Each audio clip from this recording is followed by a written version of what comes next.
Strade deserte messe a porte chiuse a Gerusalemme. Per la prima volta la basilica fu chiusa per la peste del XIV secolo. Il corrispondente Raffaele Genà. La Domenica delle Palme a Gerusalemme al tempo del Covid e in questa immagine l'amministratore apostolico, arcivescovo Pierbattista Pizzaballa, attraversa in solitudine il sagrato del Santo Sepolcro ed entra nella basilica dove insieme ad altri 9 concelebranti, francescani che vivono all'interno, presiederà il rito. Nessuna solennità, una messa semplice senza processioni.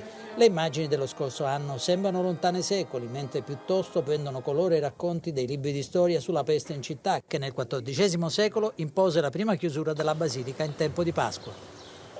Le restrizioni di natura sanitaria avevano portato alla chiusura totale una settimana fa. Nei giorni scorsi i responsabili delle 3 confessioni avevano chiesto al governo, nel rispetto delle norme che limitano a 10 il numero delle persone che possono partecipare a manifestazioni collettive, di poter accedere con modalità differenziate a seconda dei diversi riti e dei calendari latini, ortodossi ed armeno. In una piazza completamente deserta, solo un ramo d'ulivo sul portone della basilica. Resta da capire come si potrà celebrare il Triduo e poi domenica la messa di Pasqua. E ora veniamo all'andamento dell'epidemia in Italia. Grazie alle misure di controllo